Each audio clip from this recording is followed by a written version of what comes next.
cambia por completo. Se vuelven más anchos los complejos, las distancias PR más cortas, etcétera, etcétera. Entonces, no se olviden que la frecuencia cardíaca está dado por un automatismo del nodo sinusal, ¿no? Entonces P viene a ser la propagación del impulso de la aurícula. PR, lo que acá es el tiempo de conducción que tarda el nódulo auriculoventricular. El QRS es el tiempo de conducción ventricular.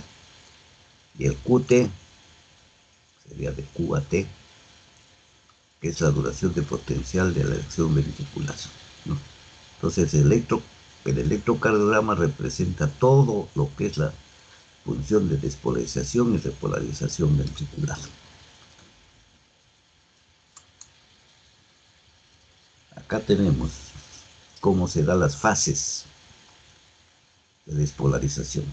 Así tenemos la fase 0, ¿no?, que es la despolarización donde va a ingresar el sodio a la célula, la fase 0, ¿no? Tiene la fase 1, que es una corriente transitoria, la fase 1, donde sale el potasio de la célula, salida del potasio.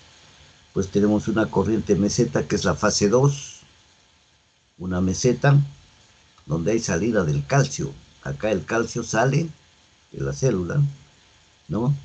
Y luego viene la fase 3, que es la repolarización, que es la salida del potasio, ¿no? Miren, acá está el potasio, empieza a salir el potasio. Este sería una fase 3. Y la fase 4 ya es el equilibrio isoeléctrico, pues, ¿no? Estas son todas las fases, entonces, de despolarización de una célula, ¿no? Y lo que nos da en el electrocardiograma el ritmo cardíaco, ¿no? La fase 0 ya es un potencial, pues, donde hay un umbral, ¿no?, máximo.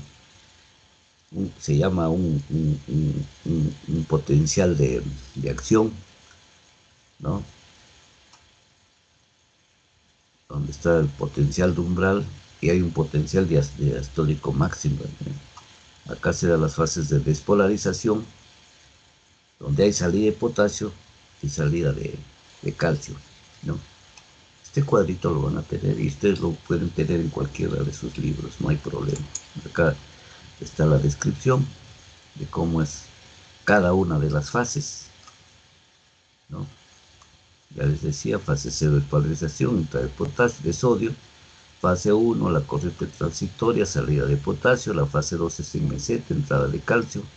Fase 3, repolarización, salida de potasio. Y fase 4, el equilibrio isoeléctrico, que está acá, ¿no? Hay el potencial de umbral, un potencial diastólico máximo, les decía, y una despolarización con entrada de calcio y salida de potasio. Entonces acá tenemos igual cómo se produce el electrocardiograma, ¿no? Ustedes saben que quien comanda es el nódulo sinoauricular, luego va al nódulo auriculoventricular. El sinoauricular distribuye al músculo auricular, ¿no? Después viene del nódulo auriculoventricular hacia los ventrículos por las fibras de Purkinje, que se llama el GIS de Purkinje, irriga todo el músculo ventricular. Y ahí tienen ustedes la formación del potasio, despolarización, polarización y repolarización. Todas las etapas. Entonces ahora pasamos a ver lo que es antiarrítmicos. Los antiarrítmicos es un grupo de fármacos que fueron primero experimentados, después han sido aplicados, que son utilizados para el tratamiento justo de estas arritmias, ¿no? Y arritmia cardíaca, por lo tanto, es un trastorno del ritmo, ¿no? Ustedes saben que todo ruido cardíaco, todo ritmo cardíaco tiene una etapa, tiene un tiempo, tiene un volumen, tiene fases. Cuando hay trastornos de esto, entonces estamos hablando de arritmia cardíaca, un trastorno del ritmo, un trastorno de conducción del estímulo eléctrico. Hay arritmias que pueden ser asociadas a patologías ya existentes. Por ejemplo, arritmias en cardiopatía isquémica, arritmias en pacientes con insuficiencia cardíaca, arritmias durante los actos de anestesia, arritmias donde los actos quirúrgicos. Entonces se puede presentar arritmias en diferentes tipos de pacientes. No se olviden que hay arritmias también en pacientes, por ejemplo, que tienen hipertiroidismo. Tenemos la taquicardia, ¿no? Estos pacientes requieren de tratamientos permanentes. Entonces son asociadas pues a ciertas enfermedades prevalentes, ¿ya no? Acá falta, tenemos que poner esto, algunas otras enfermedades que se producen. Hay arritmias que se presentan durante el tratamiento no farmacológico. Por ejemplo, cuando hay implante de marcapasos, por sobreestimulación, te están poniendo un marcapaso y va a haber la presencia de arritmias. Cuando hay cardioversión eléctrica también se pueden presentar arritmias. Ustedes tienen un paciente con taquicardia, quieren hacerle una cardioversión, van a tener una serie de otros tipos de arritmias, aparte de la taquicardia.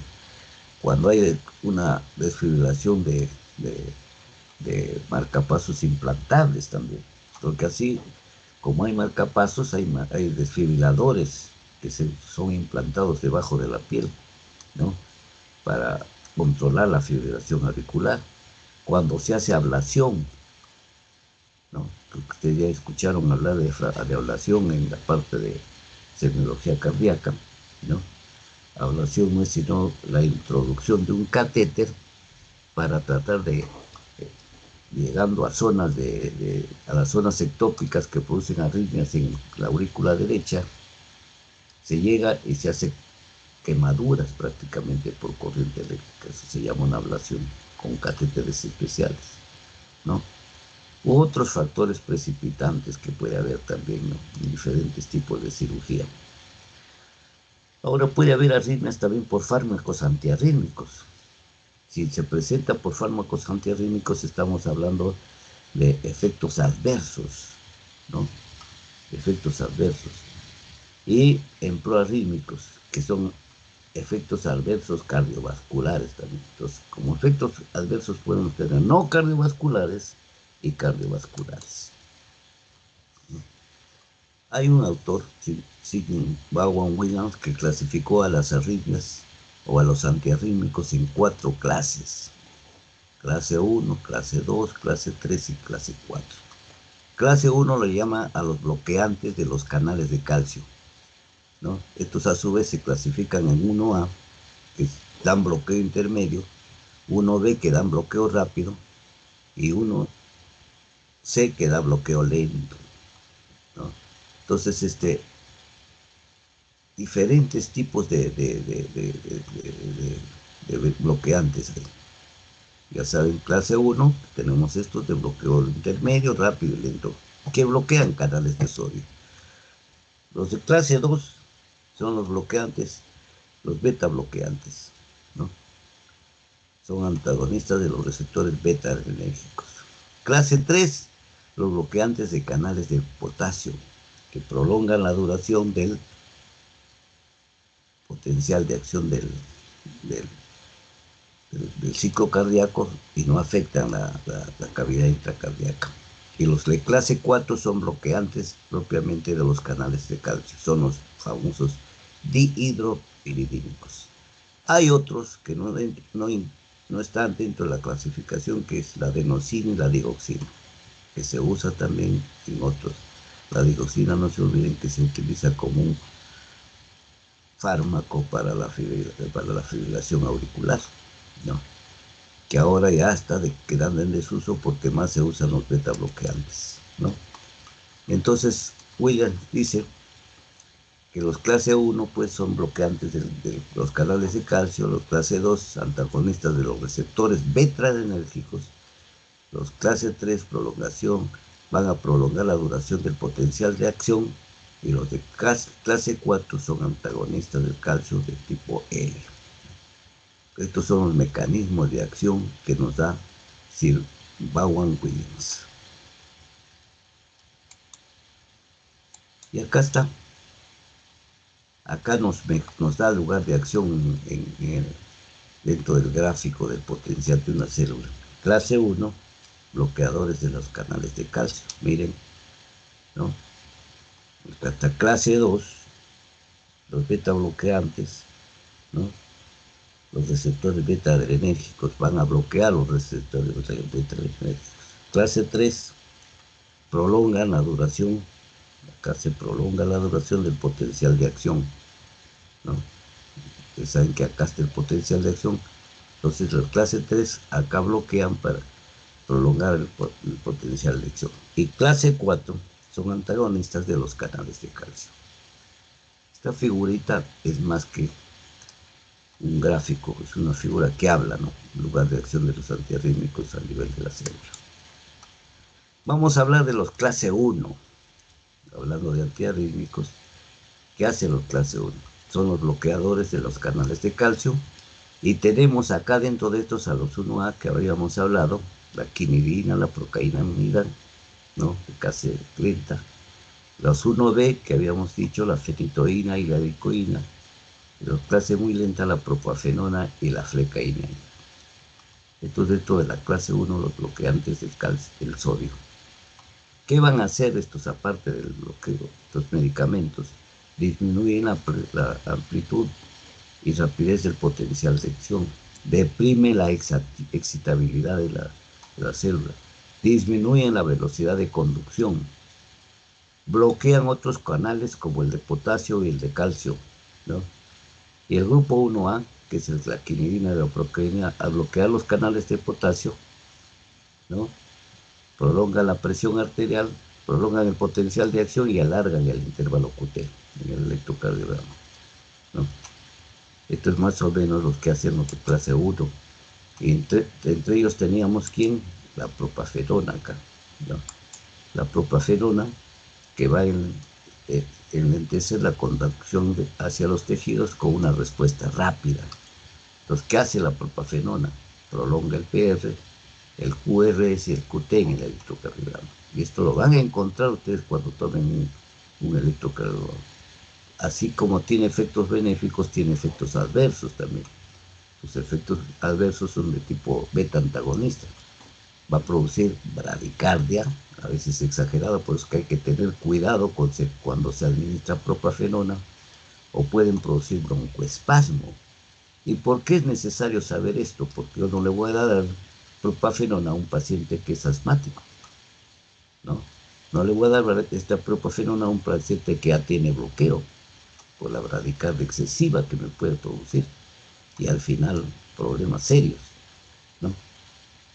Hay algo que se usa que es el de pill in the pocket, que es la reversión de la fibrilación auricular con una dosis única cuando el paciente nota algunos síntomas iniciales.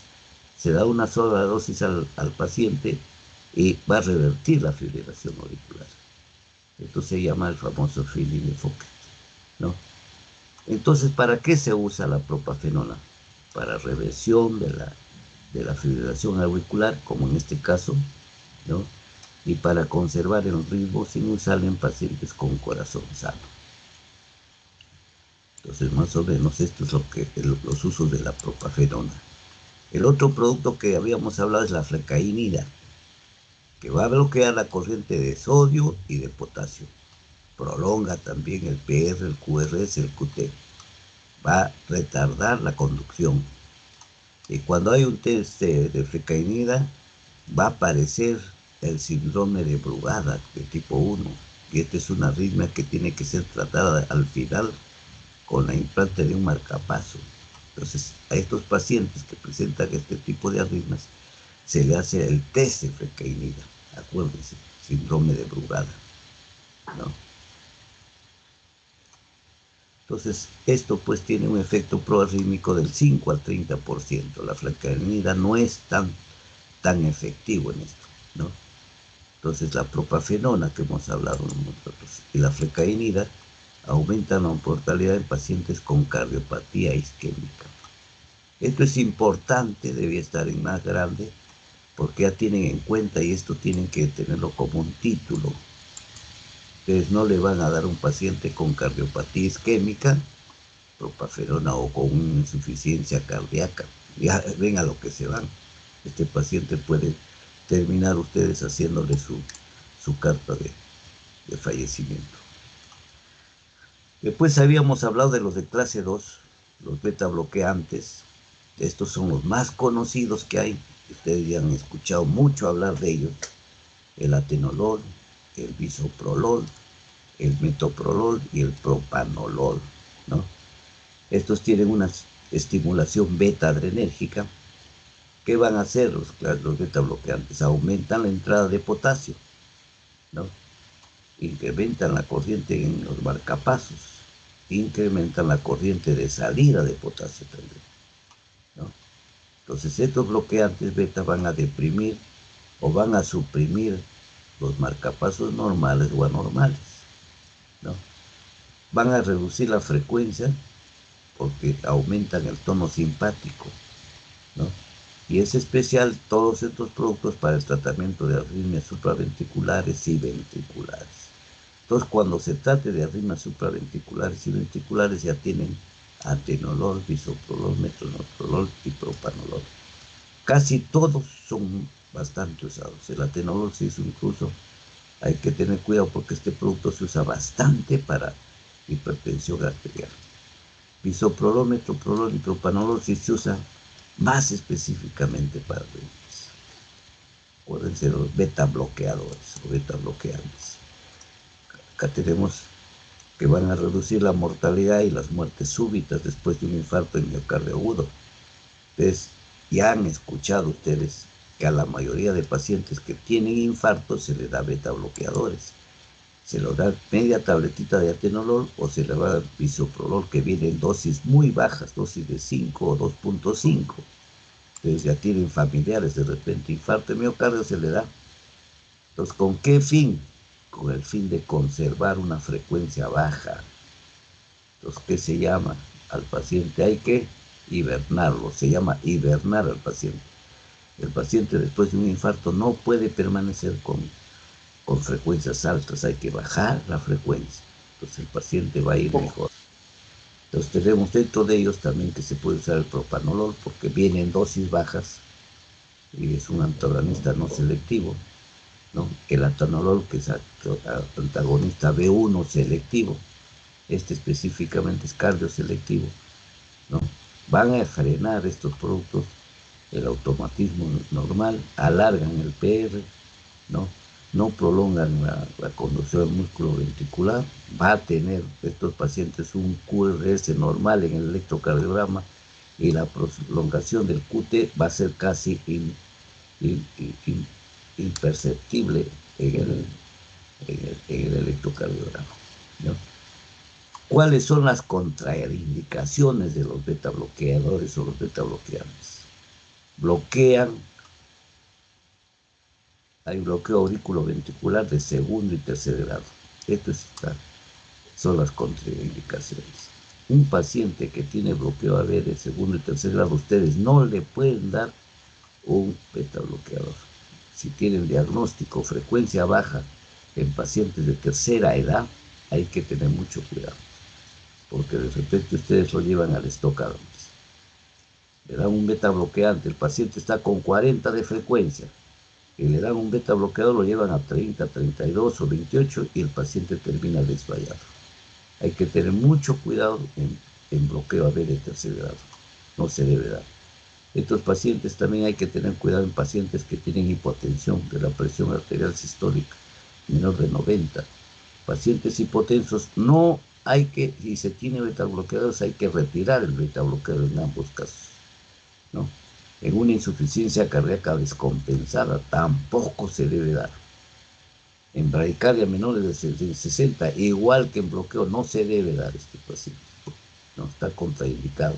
En el asma tampoco, porque hay hiperreactividad bronquial, ¿no? Entonces, en estos pacientes, si están con beta bloqueadores, hay que hacer una retirada progresiva para ver también el efecto de rebote, porque el efecto de rebote podemos tener la presencia de angina o nuevas arritmias, o podemos llegar a un infarto. Entonces siempre acuérdense No dar en pacientes, y si están estos pacientes con este tratamiento de beta bloqueantes, hay que hacerle una retirada progresiva. Cuando los pacientes tienen infarto, y si está con beta bloqueadores, hay que retirar estos beta bloqueadores 4 días antes, ¿no? Nos recomiendan que hay que retirar los 2 días antes 50% y los otros 2 días suspenderlo, para que no haya alteración en el examen del test de esfuerzo. Ustedes saben lo que es un test de esfuerzo, es el ejercicio que se hace para ver qué está presentando el paciente, qué tipo de infarto está presentando, ¿no? Tenemos los de clase 3. Estos antiarrítmicos de clase 3 tenemos como el ejemplo la amiodarona y el sotalol. La amiodarona, que ustedes lo conocen, tiene varios nombres comerciales. El atlancil es el más conocido, el más vendido, ¿no? Son compuestos que tienen yodo, acuérdense, ¿no? Estos compuestos tienen yodo, que es similar a la hormona tiroidea. Entonces, un paciente que tiene exceso de yodo y de hormona tiroidea no se le debe dar tampoco amiodarona. ¿Por qué? Prolonga la duración del potencial de acción. Ya vieron lo que es el potencial de acción. Bloquea la salida del potasio, bloquea los canales de calcio y sodio, y puede tener efectos alfa y beta bloqueantes a nivel del sistema respiratorio también. Disminuye el automatismo, disminuye la velocidad de conducción cardíaca, aumenta la reflectividad en tejidos cardíacos. Entonces hay que tener en cuenta estos efectos de la amiodarona, que son muy importantes, ¿no? Esto pues la amiodarona no deprime el inotropismo, ¿no? A nivel de frecuencia cardíaca hay una absorción lenta y regular, ¿no? Es un producto que tiene alta liposolubilidad y concentración en los tejidos, miocardio, músculo esquelético, en grasa, en pulmón. La mayoría de ustedes saben de productos son liposolubles, pues, ¿no? Y tarda de 1 a 3 semanas en alcanzar una cardioversión selectiva, ¿no? Externa. El efecto de esto como antiarrítmico no es tan rápido. Si le dice que tarda 1 a 3 semanas, el efecto es lento, ¿no? Tiene que haber una dosis de saturación, y el metabolismo hepático se da mediante el CYP450, que esto ya lo han hecho ustedes también. Esto se excreta por vía biliar, ¿no? ¿Cuáles son los efectos adversos de la amiodarona? ¿No? Se da siempre dosis altas, 200 a 400 miligramos al día, y hay efectos digestivos. Puede haber estreñimiento, puede haber anorexia, puede haber náuseas, puede haber cefaleas, puede haber temblor muscular, neuropatías periféricas, puede haber efectos de fotosensibilidad. El paciente le dice: tengo visión borrosa. Puede llevarnos a un hipohipertiroidismo. Entonces es importante, es que es yodo, ¿no? Y puede llevarnos a fibrosis pulmonar cuando hay dosis altas. Hay que cuidarse de medir las dosis, y por un tiempo, no hay que dar por tiempos prolongados, porque podemos llegar también a una disfunción hepática, ¿no?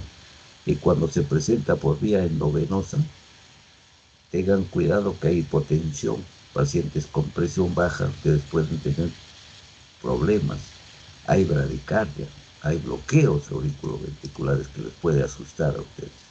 Entonces hay que tener cuidado con la vía endovenosa, más se usa por vía oral, ¿no?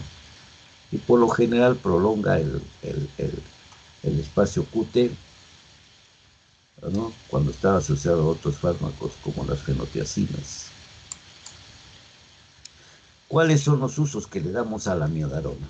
En las arritmias supraventriculares, en fibrilación auricular y en fibrilaciones ventriculares, ¿no? Se debe hacer un mantenimiento luego de una cardioversión de la fibrilación auricular. También hay que dar, tiene un uso especial la amiodarona. Entonces, cuando se le da amiodarona a un paciente con warfarina o con digoxina, aumenta su concentración. Hay que tener cuidado. Si ustedes tienen pacientes con warfarina, que es un anticoagulante, con la digoxina, que es un antiarrítmico para fibrilación, va a aumentar la concentración a nivel plasmático. Esto es importante saber que los beta bloqueadores y en menor medida la amiodarona, pues en dosis adecuadas van a reducir la mortalidad en un tratamiento a largo plazo. O sea, sí son benéficas, pero lo que hay que saberlo es manejar con dosis bajas, ¿no? Otro de los productos que tenemos es el sotalol. El sotalol es un antagonista no selectivo de receptores beta-adrenérgicos. ¿Cómo actúa? Prolonga el potencial de acción por bloqueo de corrientes de potasio. Bloquea las corrientes de potasio, entonces va a prolongar el potencial de acción. Ya lo veíamos eso en el efecto 3, creo que vimos ¿no? Prolonga la duración del potencial de acción y del QT. Entonces puede regenerar el toxicity points. Ya esto ya lo hicieron, ¿no? El ST con potasio bajo en la taquicardia ventricular con QT prolongado, ¿no? Otra clase, la clase 4, tenemos los representantes, el verapamil y el diltiazem. Esto casi no está en uso, no hay mucho en venta, pero son muy buenos productos, ¿no? Porque disminuyen la pendiente en la fase 4 del marcapasos, disminuyen el automatismo anormal, disminuyen la velocidad de la conducción auriculoventricular, disminuyen el inotropismo en pacientes con insuficiencia cardíaca. Cuando se usa el verapamil y el diltiazem para el control de la frecuencia cardíaca en pacientes con flatter auricular o fibrilación auricular, ¿no? Esto lo han hecho ustedes ya en cardiología. Efectos adversos tenemos también del verapamil y el diltiazem. Puede producir bradicardia, de acuerdo a dosis nos podemos ir a la hipotensión, hay que tener cuidado. Va a deteriorar la función ventricular izquierda, entonces también tenemos que cuidarnos en dosis. Aquí hay lugares como la parte de Norteamérica que se usa el verapamil en dosis, yo le llamaría dosis para caballos. Se usa 420 miligramos al día, nosotros usamos dosis bien bajas, 80, 160, ¿no? Entonces esto está contraindicado en World Parkinson White, ¿no? Cuando hay PEP prematuras, ¿no? Eso ya saben. Otro producto que tenemos es la adenosina. La adenosina es un antagonista de los receptores A1 cardíacos acoplados a proteína G. ¿Ya? Activa las corrientes de salida del potasio, estimula el acetilcolina, ¿no? Y la adenosina. Inhibe la entrada de calcio, estimulada por el AMP cíclico, el tono simpático. Disminuye el automatismo del tono sino auricular y auriculoventricular. Acorta la duración del potencial de acción y disminuye el QT, ¿no?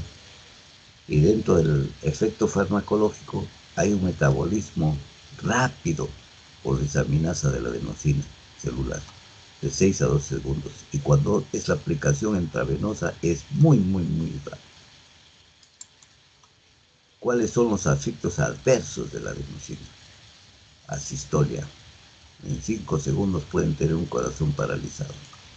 Opresión precordial.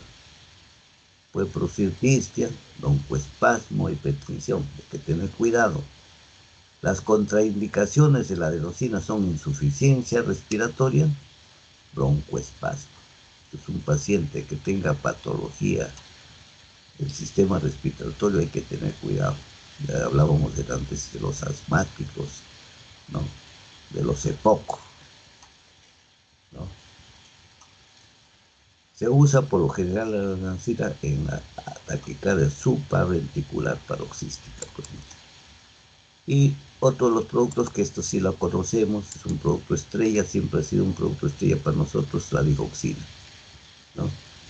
Esto se usa para el control de la frecuencia cardíaca en fibrilación auricular en pacientes incluso con insuficiencia cardíaca. ¿Qué nos da? Es un inotrópico positivo. ¿Por qué? Porque potencia el tono vagal central y periférico, la ralentización de la descarga del nodo sino auricular, acorta el periodo refractario auricular y la prolongación en el nodo auriculoventricular, ¿no? Esto cuando tenemos nosotros una falla renal debemos ajustar las dosis. Igual debemos hacerlo en ancianos y en personas de bajo peso, porque la digoxina tiene un efecto de toxicidad, de acumulación en el organismo. Entonces, tiene muchos efectos adversos, por eso debe darse en dosis bajas. Esto normalmente viene en dosis de 0,25, ¿no? Pero debe darse en dosis más bajas, media tabletita diaria, porque tiene un estrecho rango terapéutico, ¿no? Y efectos adversos tenemos náuseas, visión borrosa y parestesis. Y en el electro va a producirse la cubeta digitálica, la disminución del ST, mire, como una cubeta se produce en el electro. Entonces estamos frente a una intoxicación digitálica.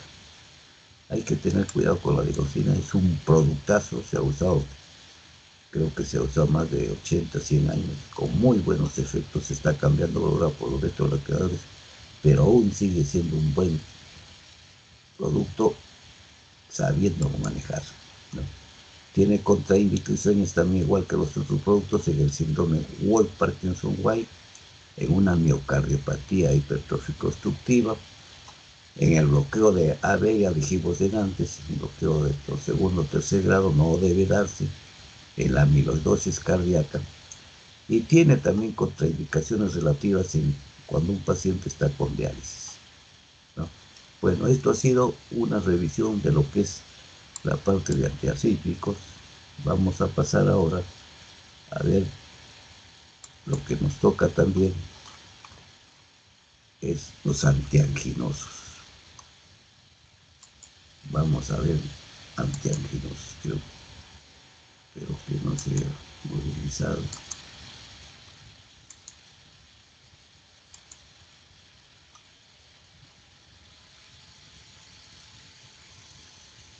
Antianginosos, como su nombre lo indica, son Doctor, productos. Sí, por favor, ¿le podría poner en su pantalla en ampliado, en la copita? ya, Si no fuera mucha molestia. no, al contrario, ya, Gracias, doctor. antianginosos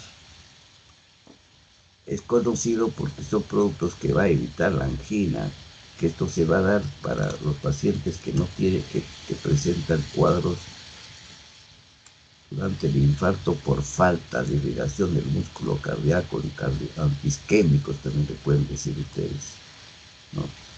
¿Por qué se produce la isquemia? Ya saben ustedes, porque hay una falta de necesidad de oxígeno en el músculo cardíaco. Y esto se puede ver por alteraciones en la salida de las válvulas aórticas, la coronariana izquierda o la coronariana derecha. Hay un flujo coronario insuficiente, un adecuado, o hay una patología en arterias coronarias. Entonces esto produce angina estable crónica, ¿no? Por placas de ateroma, y va a impedir que haya un buen flujo sanguíneo para suplir las demandas de oxígeno del músculo cardíaco. Ya ustedes en fisiología hicieron cómo se da la irrigación del músculo cardíaco. O sea, a través de las válvulas sale la coronaria derecha, la coronaria izquierda, y hay otra no coronariana. Entonces, en pacientes con insuficiencia aórtica, pues va a ser frecuente también que esto, no necesita que haya placas de ateroma. En estenosis aórtica igual va a haber falta de flujo coronario. Por eso es que los pacientes cuando entran a operarse, muchos de estos pacientes terminan con los famosos bypass autocoronarios, ¿no? Entonces la secreción de óxido nítrico, que es un vasodilatador que ustedes ya lo conocen, ¿no? Que es producido por las grandes arterias y sintetizado por la arteria, se afecta por esta disfunción endotelial, por esta falta de circulación también. También se puede afectar debido al proceso aterosclerótico que se produce en el músculo, ¿no? Esto lo vamos a presentar, lo vamos a ver presentarse en la angina variante, en la misma angina, en el vasoespasmo coronario, donde el oxígeno pues al miocardio es muy, muy pobre, ¿no? Entonces para eso tenemos fármacos que se llaman fármacos hemodinámicos, que aumentan el flujo sanguíneo coronario y mejoran el aporte de oxígeno, ¿no? Reducen el trabajo del corazón y reduce el consumo de oxígeno también. ¿Cuál tenemos acá? Los nitratos, los beta bloqueadores que acabamos de hablar y los beta bloqueadores del calcio, la molcidomina y el nicorandil también, que son productos nuevos, no tan nuevos, pero ya también están en uso en el mercado. Y los fármacos metabólicos que mejoran el metabolismo energético del miocardio durante la isquemia. Los dos tipos de fármacos, los hemodinámicos estos y los metabólicos dentro que mejoran el metabolismo energético, que tenemos la trimetazidina, ¿ya? Dentro del primero, hemodinámicos nitritos, bloqueadores del calcio, molcidomina y nicorandil. Y los metabólicos tenemos la trimetazidina. ¿Cuáles son las formas de uso? En la angina variante es común el uso de estos fármacos vasodilatadores para reducir el vasoespasmo. ¿Qué empleamos? Los nitritos y los betabloqueadores del calcio. Siempre se debe utilizar antiagregación plaquetaria y anticoagulación. Esto está de base. Hace muchísimos años que se viene usando como antiagregante plaquetario, ya saben ustedes, la aspirina, ¿no? Y el clopidogrel, y se usa también el otro producto, las warfarinas. Ahora se está usando productos mucho más caros que a veces tienen que tener cuidado, son difíciles de adquirir por nuestros pacientes. Entonces debemos tener cuidado en eso. Frente a la angina de esfuerzo se debe entonces emplear, pues un paciente que esté en actividad, de emplear nitratos, betabloqueadores y bloqueadores del calcio. Si tenemos fases agudas del infarto y miocardio, debemos acompañarlo de morfina. No se olviden que esto viene con dolores muy urentes. Entonces la morfina es un producto que se usa para calmar el dolor, ¿no? Y no se olviden que estamos hablando que debe haber antiagregación, trombolíticos, ¿no? Y antiagregantes plaquetarios, beta bloqueadores, y ahora se está usando también los IECA. Esto ya saben ustedes, ¿no? También es importante usar, cuando un paciente tiene este problema anginoso, las estatinas, porque van a estabilizar la placa ateromatosa. Aunque no, esto es cuentazo a veces. Las placas ateromatosas a veces son difíciles de retraer o de disolver, ¿no? Las estatinas lo que pueden es detener su progresión, ¿no? Muy difícil he visto que haya regresión o disminuya las placas, ¿no? Pero sí nos disminuye el riesgo de prevención primaria o que siga incrementando estas placas a nivel arterial, ¿no? Entonces, ¿qué usamos? Nitritos y nitratos. Los productos que están más a la venta son nitrito de amino, la nitroglicerina como trinitrato de glicerilo, el dinitrato de isosorbide, que viene en tabletitas sublinguales, el mononitrato de isosorbide y el nitropental, que es el tetranitrato de pentaeritrotrol. Estos son los productos más conocidos dentro de los antianginosos o anticoronarios que podemos llamar, ¿no? ¿Cuál es el mecanismo de acción? Su capacidad de liberar el óxido nítrico que hablamos a los nitritos y nitratos. Libera el óxido nítrico más la guanilina ciclasa, ¿no? A nivel del músculo liso se produce el guanosil monofosfato, va al guanosímetro fosfato más la proteína quinasa que se va formando, alteran la fosforilación de nuevas proteínas, van a desfosforilizar las cadenas ligeras de miosina, impide la formación de actina y miosina y va a producir la vasodilatación. Este es más o menos el efecto bioquímico que se produce en estos nitratos. ¿Ya? ¿Cuáles son las acciones farmacológicas hemodinámicas? Van a relajar el músculo visoarterial y el venoso, ambos, y más el venoso, por eso que lo hemos puesto acá en amarillo, va a disminuir la pre y la poscarga. Y van a producir una vasodilatación, disminuyendo la precarga, porque disminuyen el tamaño de la cavidad ventricular, bajan la presión al final de la diástole, bajan la tensión arterial, bajan el gasto cardíaco y disminuyen la resistencia vascular a nivel pulmonar.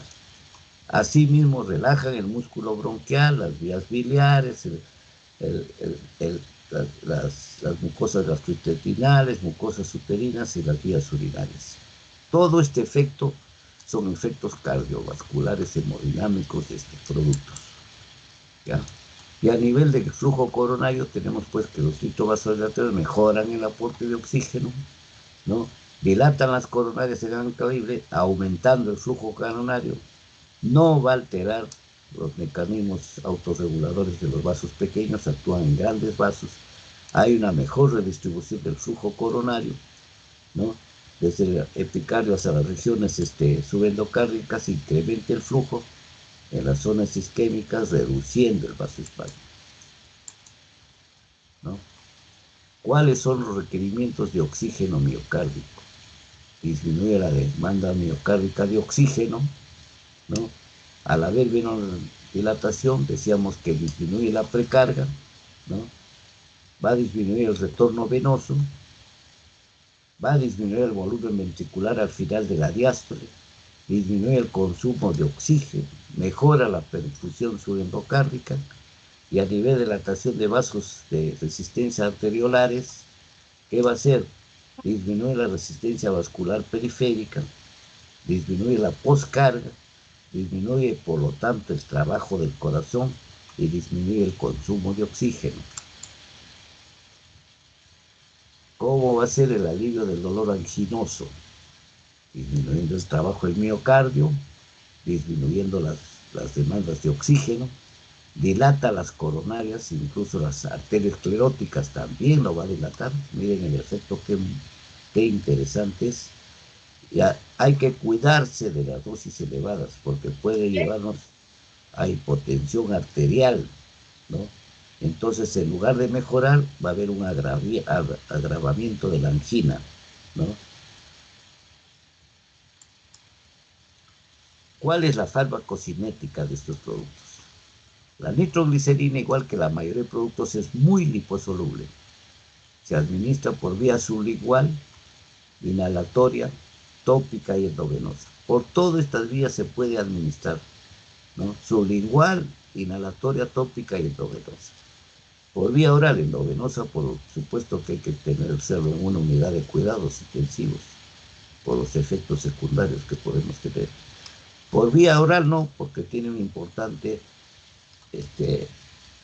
efecto de edema periférico y puede producir también hipotensión, ¿no?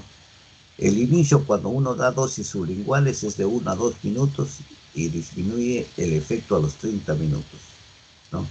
El tratamiento, su tiempo de vida media es de 1 a 3 minutos, entonces el efecto es rápido, ¿no?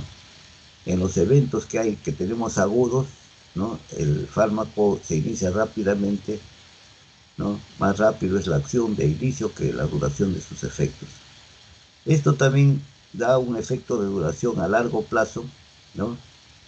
Y se utiliza pues en preparados de efecto largo, como la nitroglicerina en crema, que tiene una duración de 5 horas, y los parches transdérmicos que nos dan una duración de 24 horas de efecto positivo.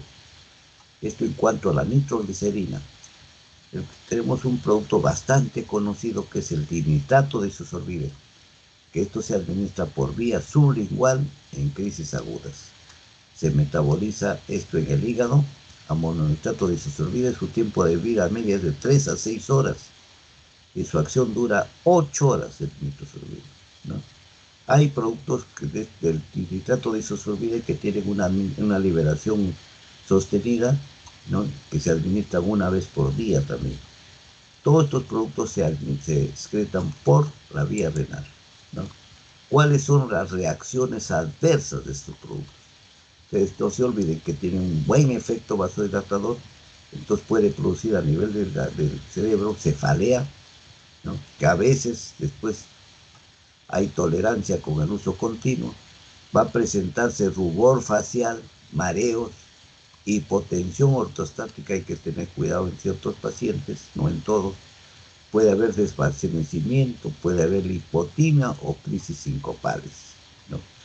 Entonces tenemos que cuidarnos de estos efectos adversos. Puede también ocasionar estos nitrogliceridos lasitud, taquicardia, ¿no? Trastornos urinarios, puede ser erupciones cutáneas, gastrointestinales, erupciones cutáneas, metaglobinemias también puede producir, ¿no? Puede producir fenómenos de rebote, ¿no? Entonces, cuando hay tolerancia, la administración debe ser de 10 a 12 horas cada día, ¿no? Si hay tolerancia. Estos pacientes tenemos que ver, el médico tiene que manejar estos productos muy de cerca con el paciente o educando bien al paciente, ¿no? No nos vaya a tener problemas. Usted me da un producto que no sirve, me está haciendo daño. Es importante esto, ¿no?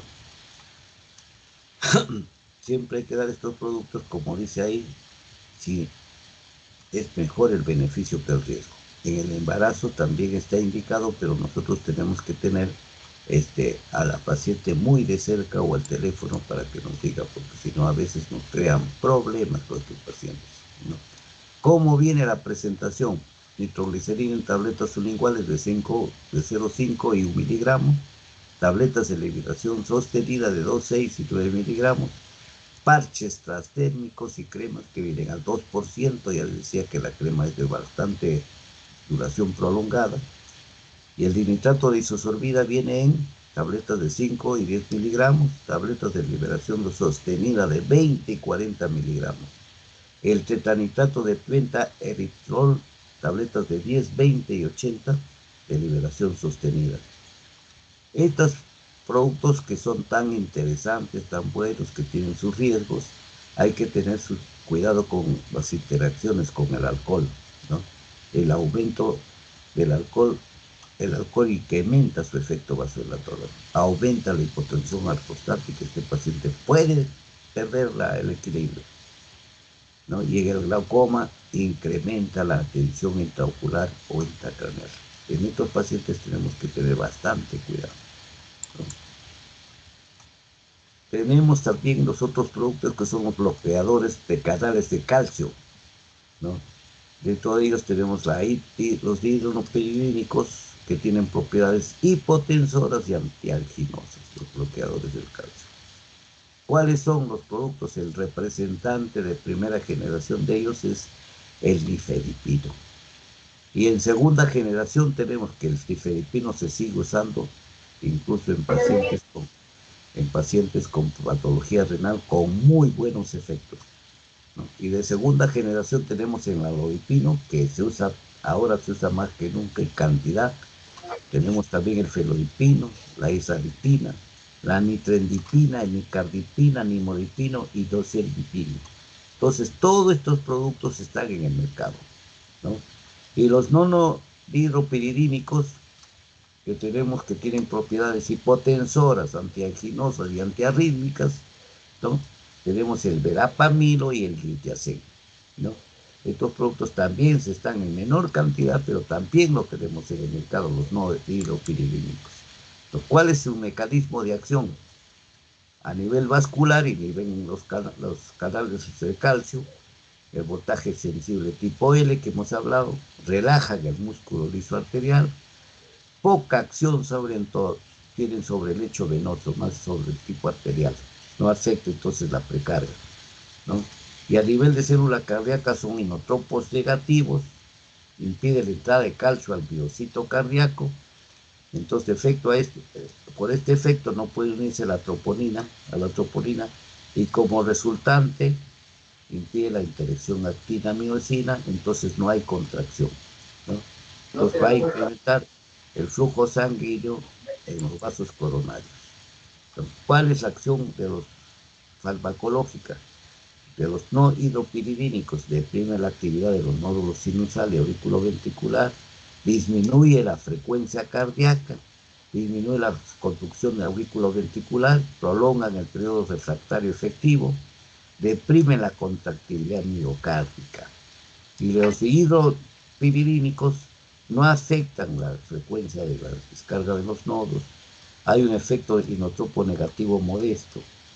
Por su potente efecto vasodilatador van a activar la vía refleja del sistema simpático y tienden a hacer estos los hidropiridínicos taquicardizantes. Entonces aumentan el consumo de oxígeno. Esto no se debe dar en pacientes que tienen isquemia miocárdica, lo que puede llevar a fenómenos isquémicos, ¿no?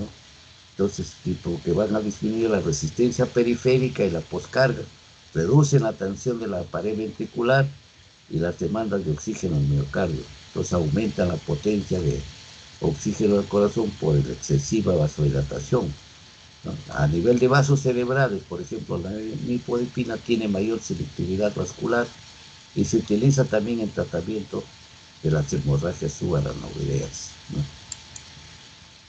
Los beta bloqueadores, la de mayor utilidad, son los que no poseen así porque reduce la frecuencia cardíaca en mayor grado. Son cronotropos, ¿no? Acción simpático-mimética intrínseca es ácida, para que sepan. Acción simpático-mimética intrínseca.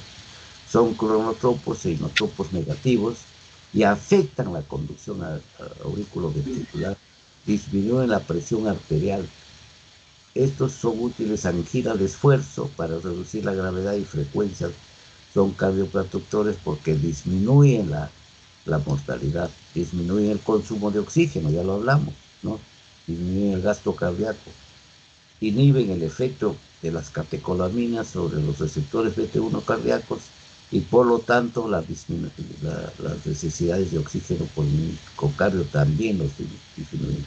Estos beta bloqueadores antagonizan los efectos del AMP cíclico, disminuyendo la actividad cardíaca, entonces disminuyen frecuencia cardíaca, tensión arterial y contractibilidad miocárdica.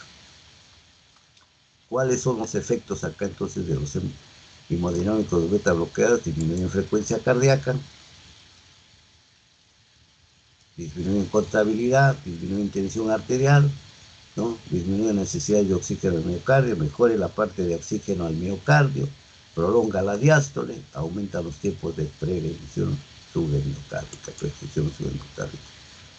Estos están indicados en todos los tipos de angina, exceptuando los que son producidas por vasoespasmo coronario, en el infarto miocardio agudo, en la hipertensión arterial, en la insuficiencia cardíaca, en algunos tipos de arritmias, en la tirotoxicosis, hablábamos al comienzo del hipertiroidismo, ¿no?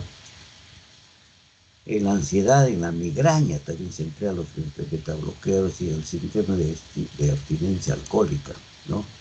Otro de los productos que tenemos que no lo van a conocer mucho, es de poco uso, la moxidomina, ¿no?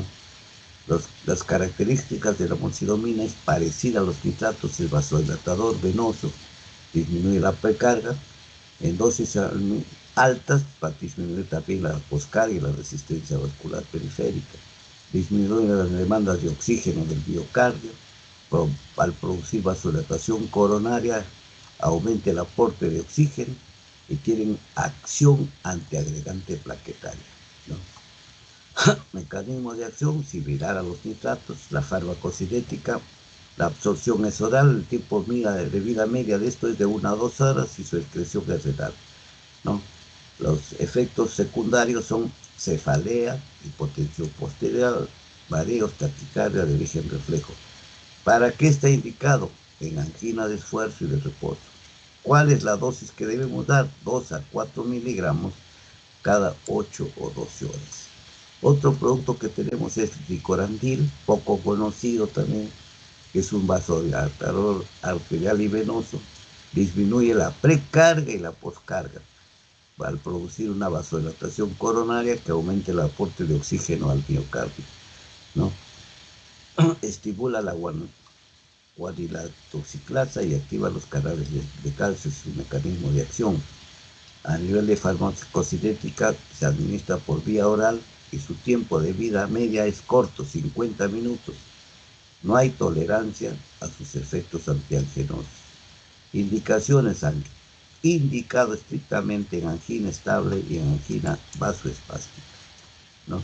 Hay los fármacos que habíamos hablado, metabólicos, que dijimos que está la trimestacidina, que constituye es una nueva estrategia para el tratamiento de la cardiopatía isquémica. En estos momentos le están dando bastante difusión porque aumenta la tolerancia celular a la isquemia y reduce la lesión isquémica, su acción sobre los sistemas enzimáticos mitocondriales, ¿no? Su mecanismo de acción entonces está inhibiendo la oxidación de los ácidos grasos que se produce durante la isquemia miocárdica y favorece la oxidación de la glucosa. Entonces así evita la acidosis y se mantiene la producción de ATP. Entonces se asegura una eficiencia del trabajo cardíaco. Se está atacando por otro lado, no por el efecto vasodilatador, sino por un efecto metabólico celular. Ya ven ustedes que está cambiando los conceptos.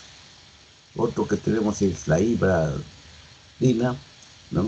La ibradina, que reduce la frecuencia cardíaca porque hay un efecto cronotrópico negativo, inhibe la corriente del marcapasos, del nódulo sinusal, incrementa el tiempo de la diástole, disminuye por lo tanto la demanda de oxígeno, ¿no?